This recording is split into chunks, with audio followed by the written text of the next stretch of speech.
네, 안녕하세요. 머린입니다. 암호화폐 상황 브리핑하도록 하겠습니다. 비트코인 먼저 보도록 하겠습니다. 바이낸스 차트고요. 저점들이 많이 올라왔죠. 근데 올라온 상황에서 그렇다한 폭락은 현재 없는 상황입니다. 역시 무적의 ETF 때문인지, 그리고 금의 수요가 자꾸 높아지고 있다. 지난 영상에서 말씀드렸던 것도 하나의 근거가 된 것 같습니다. 그래서 하락을 하더라도 글쎄요, 이걸 하락이라고 해야 될지 모르겠습니다. 지금 상승장 중에 조정이라고 얘기할 수 있겠고요. 그렇다한 하락이 지금 느껴지는 것은 알트코인이죠. 근데 알트코인도 하락이라기보다는 조정에 가깝죠. 지금은 상승장이 있기 때문입니다. 그러니까 지금 분명하게 머릿속에 전 탑재해야 된다는 생각은 뭐냐면, 지금은 상승장 중이다. 상승장에서의 조정이다. 이것이 핵심 포인트가 되지 않을까 싶고요. 그리고 김치 프리미엄을 보시면은 처음에 내려왔을 때는 10% 정도 되지 않았습니까? 이때 초반에 조정 왔을 때는 김프가 10%에서 줄질 않았습니다. 그런데 지금 서서히 줄어서 6%대까지 내려왔고, 지금 녹화 시간 기준으로 보면 6% 7% 약간 좀 넘어가고 있는데, 지금 이런 상황인데, 지금 김프만 볼 게 아니라 문제는 제가 보기엔 달러인 것 같아요. 자, 이게 달러가 지금 계속 올라오고 있어요. 특히 이번에 한국은행 4월도 기준금리 또 동결했습니다. 계속 지금 동결이거든요. 이게 지금 금리를 안 올리고 있다 보니까, 최근에 또 선거가 끝나지 않습니까? 또 그런 요인들이 또 종합돼서 그런지 모르겠는데, 환율이 달러가 좀 올라오고 있습니다. 이게 원래 1,350원 선 정도가, 이 선이 약간 천장이었는데 지금 천장을 뚫은 상황이고, 그래서 지금 1,400원을 앞두고 있는 상황입니다. 그러니까 이게 김프만 볼 게 아니라 달러까지 본다면은, 사실 한국에 계신 분들은 원화로 거래를 하잖아요. 스테이블 코인 이런 거 거래 안 하지 않습니까? USDT나 USDC 이런 스테이블 코인 거래보다는 K뱅크나 농협에서 계좌를 업비트나 빗썸으로 해가지고 옮긴 다음에 이 원화를 가지고 거래를 하지 않습니까? 그렇기 때문에 이 환율도 좀 봐야 될 포인트인 것 같습니다. 그래서 지금 매수하는 입장에서, 그러니까 원화, 생돈으로 매수하는 입장에서는 조금 가격이 내려와도 비싸게 좀 줄 수밖에 없는 상황이고, 근데 매번 그랬던 것 같아요. 매수하는 포인트에서는 매번 이렇게 고민하게 만드는 어떤 요소가 있었습니다. 김프가 높다든지 달러가 높다든지. 달러 높았던 것도 사실은 우리가 22년 말쯤에 달러 때문에 또 한참 고민하던 때가 있었거든요. 그래서 지금도 좀 비슷하다. 왜냐하면 이게 한국 기반이기 때문에 있습니다. 원화 기반이라서 매번 어떤 자산의 폭락이 일어나고 달러 선호 현상이 일어날 때쯤에는 가격은 내려와 있는데, 실제 이제 달러 기반 아니 해외 기반 이런 것도 매수한 입장에서는 비싸게 해주고 살 수밖에 없는 그런 환경 매번 연출되고 있다. 그리고 지금 반감기도 한 일주일 남아가지고 바로 코앞인데, 역시나 반감기 전 흔들기가 지금 발생하고 있다.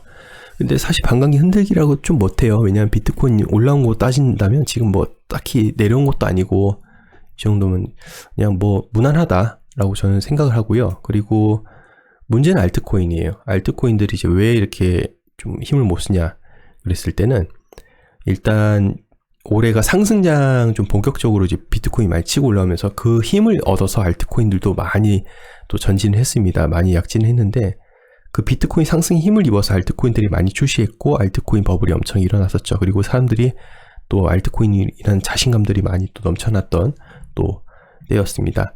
4월 11일까지 알트코인 론칭한 개수를 보십시오. 지금 4월 11일 기준이라면 아직 1년 한 절반도 안 왔습니다. 그런데 1분기 출시된 거, 2분기 출시된 거, 현재 진행 중 보시면 이전 연도, 전전 연도랑 비교했을 때는 출시할 코인들이 더 많다는 걸 예상할 수 있죠. 그리고 하루 평균 5,300개의 토큰이 새롭게 론칭된다고 합니다. 엄청나죠? 그럼 우리가 신규 알트코인, 새로운 코인, 새거 이렇게 해서 찾아다녔는데, 그런 것들 중에 5,300개, 하루에 5,300개가 쏟아져 나온다는 걸 봤을 때 어떻습니까? 느낄 수 있는 게. 대부분 올랐다 그냥 푹 해먹고 끝나는 것도 되게 많고, 그리고 좀 가는가 싶더니 또 조용한 것도 있고, 그런 거 되게 많지 않습니까?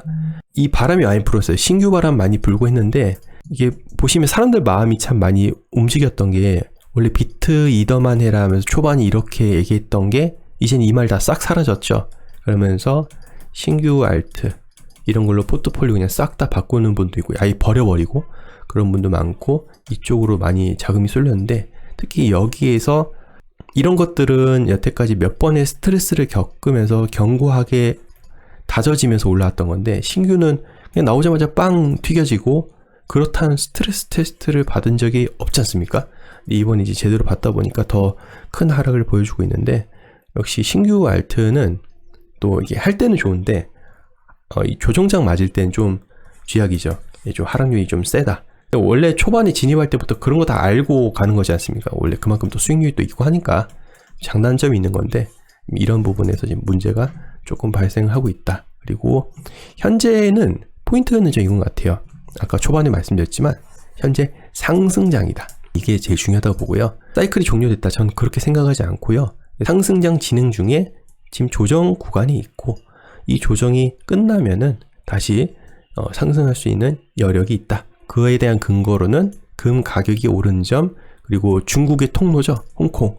홍콩이 이제 뭐 비트코인 ETF를 출시하느냐 안 하느냐 뭐 그런 소식도 있고, 이제 11일이 지났어요. 4월 11일이 지났는데 비트코인 ETF, 미국의 비트코인 현물 ETF 출시한 지 3개월이 지금 지난 시점, 본격적으로 ETF를 팔 수 있는 여건이 조성된 상태이기 때문에 매우 좋은 호재이고, 그리고 우리가 매번 겪었지만 비트코인 반감기 이후에는 반드시 상승하였습니다. 이건 틀린 적이 없었거든요. 그리고 이런 반감기가 뭐 마케팅 요소다 뭐다 의견들이 많은데 저는 그런 거에 집중할 필요는 없다 생각하고요. 반감기 이후에 상승한다. 반감기라는 그 재료, 이거 정말 중요한 게 보상이 반으로 줄고 이 희소성, 비트코인이 희소성이 부각되는 이런 요소잖아요. 그러니까 이게 채굴자가 아닌 개인 투자자에게도 매우 중요한 요소이고, 이런 반감기로 인해서 이런 반감기 요소가 비트코인에게 가장 결정적인 그런 작동 원리이죠.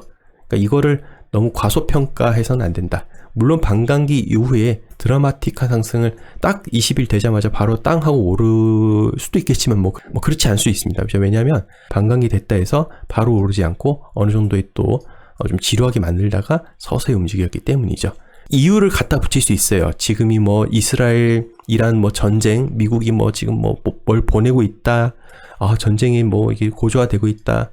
이유라는 거는 항상 갖다 붙일 수 있기 마련인데, 저는 지금 생각하는 게 가격이 싸졌잖아요. 그리고 이렇게 가격 상승했을 때 현금만 들고 계셨던 분들에게는 엄청난 포모가 있었고 엄청난 스트레스였어요. 근데 그분들에게는 가격이 낮아졌기 때문에 기회가 왔잖아요. 근데 기회가 왔는데 이걸 또 똑같이 레포토리 반복하면서 놓치고 있다가 나중에 가격이 상승하면 또 갑자기 또 반등칠 때 또 갑자기 반등치잖아요. 그러면 저걸 잡았어야 되는데 또 포모가 오고 또 그런 악순환이거든요. 그래서 그런 악순환의 사이클을 지금 패턴 때 엇박이 났던 걸 다시 정박으로 바꿔서 고쳐놔야 되지 않을까? 저는 개인적 의견을 한번 남겨봅니다. 제가 방금 말씀드린 것은 매수 추천이 아님을 강조드립니다. 매수 추천이 아니고요. 만약에 제가 그러한 상황이 있다면은 저는 이렇게 하지 않을까라고 말씀을 드려보는 것이고요. 만약에 100이라는 자금이 있었을 때 지금 이 순간 한 번에 들어간다면 되게 당황해하겠죠. 왜냐하면 가격이 올라갈지 내려갈지 그건 아무도 모르기 때문입니다. 만약에 내려가면은 후회를 하겠죠. 지금 샀어야 되는데 이때 사지 말고. 또 그러면서 또 악순환이 반복됩니다. 그래서 분할 매매라는 것이 괜히 있겠습니까? 그래서 나눠서 쪼개서 본인의 스트레스를, 각자 이런 변동폭에 대한 스트레스를 견딜 수 있는 게 다 각자 다 다르지 않습니까? 그건 스스로 설정해야 되는 것이고요. 그리고 코인 자체에 대해서 두려워하는 것도 각자 다 다르고요. 그렇기 때문에 그건 스스로 결정을 해서 그만큼 쪼개서 잘 하셔야 되지 않을까. 저 같으면 그렇게 하겠다 말씀드렸던 거고요. 다시 한번 말씀드리지만 매수 추천이 아님을 강조드립니다. 자, 그리고 이건 정말 중요한 건데 지금 사람들이 모르고 있는 것 같아요. 지금 비트코인 가격 여태까지 올랐던 거 뭐 때문에 올랐나요? ETF라는 요소 때문에 올랐죠? 자금이 ETF로 들어와서 ETF가 비트코인을 사게 됨으로 인해서 비트코인 가격이 들어 올렸잖아요. 이게 포인트거든요.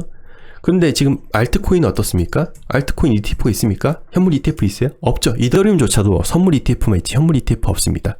그러니까 알트코인 ETF가 들어 올리는 연료가 아니라는 거죠. 이 연료 뭐죠? 알트코인은? 맞습니다. 스테이블 코인입니다.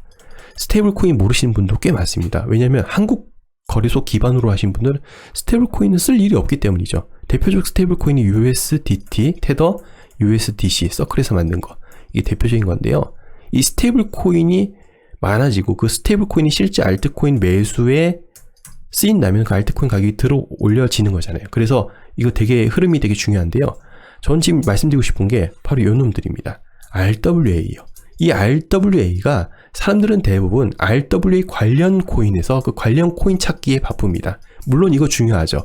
그런데 전 더 중요한 것이 있다고 생각합니다. 이 RWA를 통한 자금이 크립토, 이 암호화폐 전반적으로 들어오는 것이 지금 매우 중요하기 때문이죠. 그리고 실제 지금 그렇게 작동되는 과정 중에 있고요. 최근에 블랙락에서 비드를 출시했고, 이 비들이라는 것을 좀 표현하자면 결국 1달러 스테이블 코인이거든요. 근데 이 비드를 여기서 가만히 두지 않고, 또 제가 텔레그램으로 한번 올린 적이 있는데, 비드를 USDC로 바꿀 수 있게 서비스를 한다 합니다. 자, 근데 USDC 뭔가요? USDT, 이 테더와 함께 같이 쓰이는 암호화폐 스테이블 코인이지 않습니까? 이것들이 발행량이 많이 늘어나고 이것들이 실제 암호화폐 매수할 수 있다면 그 암호화폐 가격이 그냥 올라가는 거거든요. 그런데 이 비들이 이번에 발행한 게 이 정도고 여기서 멈추지 않을 거란 거, 그리고 추가로 그 프랭클린 템플턴 그리고 온도 등 그 전부터 발행했던 것들이 있습니다. 자, 이번에 블랙락이 시작된 거 이제 시작이에요. 이제 시작이고 여기서 발행량을 멈추지 않겠죠. 그렇다면 발행량은 앞으로 더 우상향하고 더 증가하겠죠. 자, 그렇게 따졌을 때 이렇게 RWA를 토커나이제이션한 거, RWA 자체를 토커나이제이션해서 온체인에 담았던 어떤 자산이 됐던 간에 그런 것들이 여기 가만히 놔둘까요? 이게 결국은 이런 식으로 흘러 들어와서 어디에 연료가 되느냐? 비트코인 및 암호화폐, 특히 알트코인, 여기에 전 연료가 될 것이라고 생각을 합니다. 마치 지금 이런 분위기가 전 어떤 분위기라 생각하냐면 과거 ETF 된다 할 때 가격이 내려가는 핑계를 찾기 바빴어요. 이래서 안 된다, 저래서 안 된다, 이전과 같은 양적완이 안 할 것이다, 뭐 할 것이다 등등 사람들은 내려갈 핑계를 많이 찾았죠. 그리고 막상 ETF가 되고 나서는 ETF 때문에 올라간다 다 그렇게 똑같이 얘기하고요. 그리고 이때 저는 이제 ETF 될 때 또 그 다음 얘기를 어떤 얘기를 했냐면 이게 결국 주식과 같은 창을 통해서 거래되기 때문에 나중에는 주식과 커플링 되면서 주식에 많이 신경을 쓸 것이다 얘기를 했는데 그때는 ETF 올라갈 때니까 뭐 별로 듣지도 않았어요. 그런데 지금 가격이 별로 움직임이 없다 보니까 어떻습니까? 또 이제 다들 이런 얘기를 합니다. 아, 이제 주식과 커플링 됐다, 주식이 중요하다, 이런 식으로 얘기합니다. 다들 한 발 늦죠? 그럼 지금부터 어떤 생각을 해야 될까 했을 땐 전 RWA라고 생각해요. 이 RWA가 운이 딱 띄워질 때쯤에 지금 상황이 좋지 않아서 이렇게 관심이 또 살짝 멀어지고 있는데, RWA의 근본적 요소는 좀 뭐냐면 말씀드렸지만 이겁니다. 암호화폐 단독 호재이고 암호화폐를 들어 올릴 수 있는 요소가 마련됐다는 게 가장 중요한 포인트고, 이 RWA를 통해서 지금은 RWA 관련 종목만 집중하겠지만 나중에는 RWA의 토커나이제이션된 이 자산 자체가 가만히 있지 않고 결국 암호화폐 실질 거래에 쓰일 수 있는 그런 연료로 작동돼서 암호화폐 시장이 더 커질 수 있는 스텝 2의 단계로 가지 않을까, 저는 그렇게 전망하고 있습니다. 이것도 한번 두고 보시죠. 예, 여기까지 하도록 하고요. 다음 시간에 또 뵙도록 하겠습니다. 시청해주셔서 감사합니다.